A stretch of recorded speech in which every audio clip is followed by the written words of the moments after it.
Hi, it's Erica again of Simply Craft and welcome to another Demo Plus demo.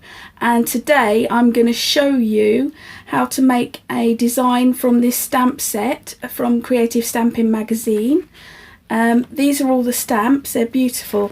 I've just done a little print out.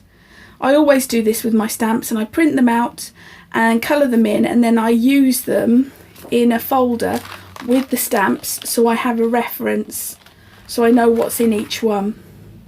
So we've got a lovely pansy and a leaf, bouquets of flowers, daffodils, snowdrops, crocus, all spring flowers, beautiful little blue tip there, and the grass or ferny border. So today I'm going to be using that grass fern border and the pansy and the leaf, simply because it's a little bit different. It's a solid stamp and the outline stamp that comes with it. So you build them, you use both of them and you build the stamp design. So let's get started. I've already got them on a block ready to go, and I've already done 2 masks ready for my stamping design, and I've already cut the size of my design like so. First of all, I'm going to use the border and I'm going to go all the way around. The nice thing is this is just the right size. If you work on from this side and work on that edge, it's just the right size to go all the way around. Now it is a bit stained because I used an archival ink, but it does give a nice finish and I can live with it. It's one of those things with ink, some will stain your stamps. It doesn't do any damage to it. So I stamp it and turn it round, ink it up again. And as you can see, that sort of fits in there lovely. Stamp it, turn it round. It doesn't matter if I go a bit off, I might even cut it down a little bit if that annoys me.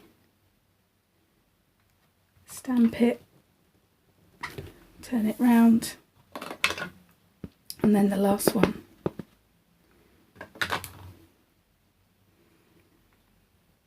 Stamp it down. Oh, missed a bit. But I'm not going to worry about that too much because, just give that a little wipe. Just make sure I've got the worst of it off. I'm not going to worry about that because I'm also going to add a distress ink border around it, and that will actually cover a lot of the mishaps up as well. So let's get the ink out. That's a distress ink mowed lawn. And just load it up. I do need a non-stick sheet underneath me now, because if I don't, the ink is just going to go all over the table. So just inking it up and then starting on the edge and bringing it round. And you can see that just thickens up the stamping. It makes it look more bulky. Does that make sense? Hopefully does.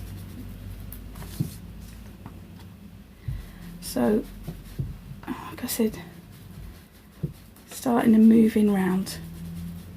And then even those little gaps will not be as noticeable.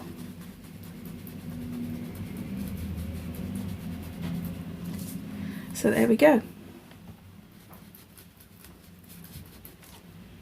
Got a nice lovely frame for our stamping, and it really doesn't even notice that I missed that and that. So there we are. Panic averted. Okay, so now I want to stamp the pansies, and I'm thinking along the lines, I've got my masks here, it gives me an idea about placement as well, as if I do this kind of design. So a set of 3 and then just have some leaves going around the edges. So I need to start with my solid one first. And I've mentioned this before, but sometimes with a clear stamp, it's better if you sand it lightly to give it a key, so when you go and stamp out you get a better finish. It doesn't, I mean, I'm not talking about sanding it down to the ground, I'm just talking about lightly giving it a key. I do find that really works on these stamps if you do that. It might, the colour might stay in it a little bit more, but I think it's worth it. So I'm thinking along the lines, pansies are yellow, orange, pink. I think so. So I'm going to go with mustard seed as my first one, and I'll put that one in the front. Always thinking about the front, when you're working with masking, the front one is the first one and you work backwards because they're tucked behind. With distress ink, it's better to swipe it than stamp it, otherwise I get too much ink. Yeah, that's much better, swiping it across. And so this one will go, now let me say, yeah, that way up. This one will go here, like so. Okay, so we'll just give it a wipe. Distress ink stays wetter for longer, so always worth heat setting it just for a second.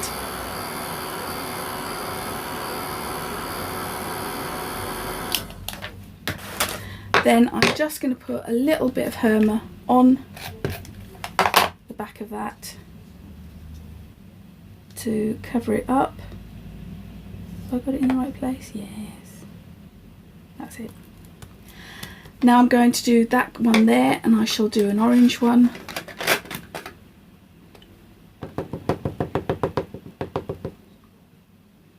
Again, not too much ink. Oops. It's better, I guess, to use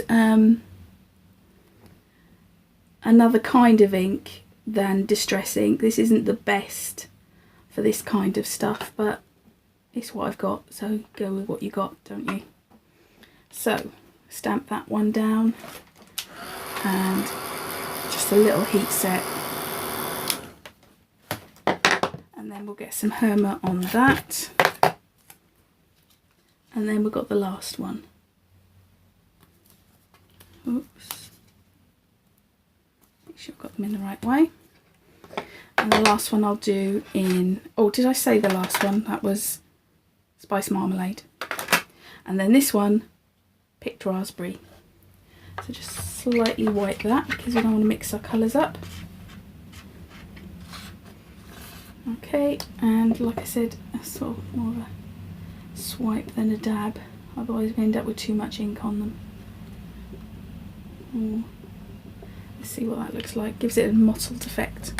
But like I said, pigment ink would be much better for this, but we go with what we've got. Now make sure I've got it up the right way. And we'll put that one there.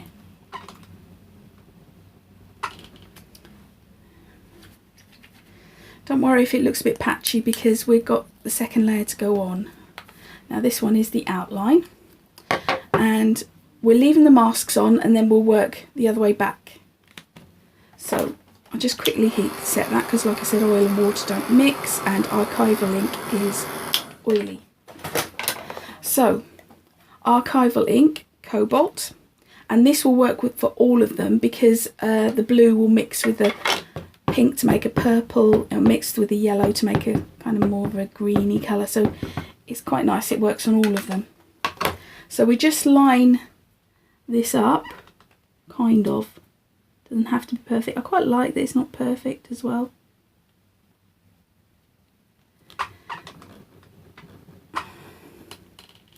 And we're working outwards. So now that was our second one.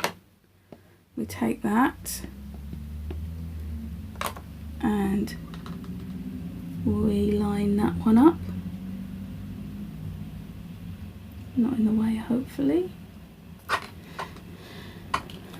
So that's that one, and then finally take off the last one, and then hopefully it will all start to make sense. And that one goes There. And there we are. There's your 3 little pansies. And I'm just going to put the leaf down now. Again, same thing. Give it a sand. And what I'll do is I'll use that same mowed lawn, and then I'll use the archival green on top for contrast.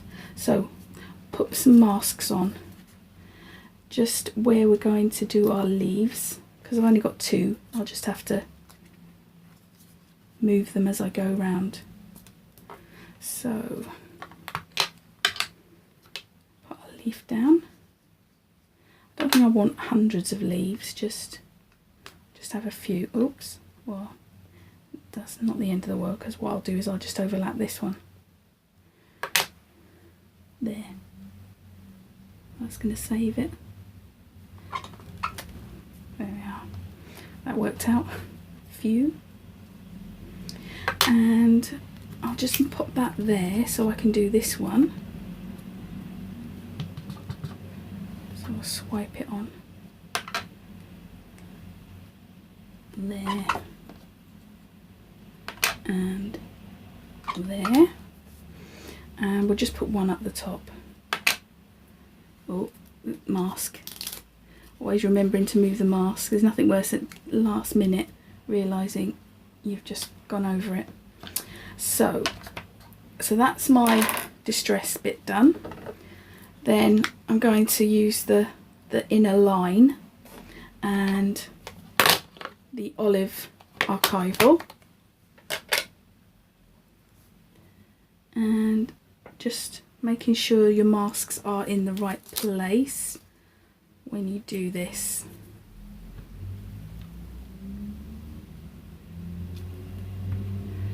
Might just want to add a little tip there because they're overlapping. I don't really want to put too much on, but that one is definitely bold, so we'll put that one there, and then that one there, and there we go. There is your, oops, sticky bits everywhere. There's your finished piece. Now what I would do now is choose one of the words on here. It'll have to be something small now because I haven't got a lot of room. Oops, the little bird, that is such a tiny stamp. I know I'm going to lose it. Put that there till I'm ready. Quite like that there.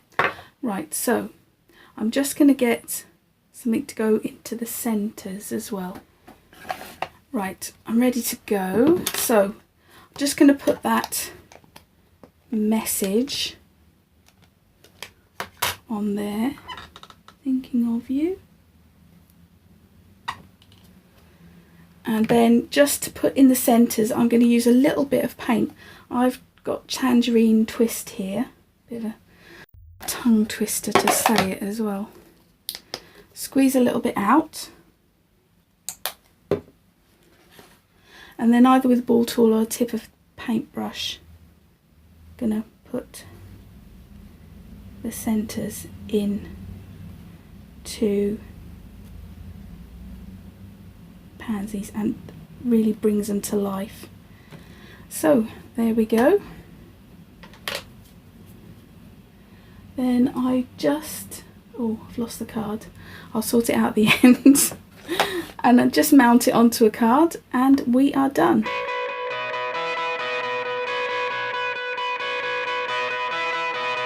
So I've dried the paint a little bit. It's going to take a little bit longer for it to really dry. But it's just ready to go and be mounted onto its card. So mount that on like so, and that will help straighten it out. It's gone a bit warped with the heating. And there we are, there's your card. Thanks very much for watching.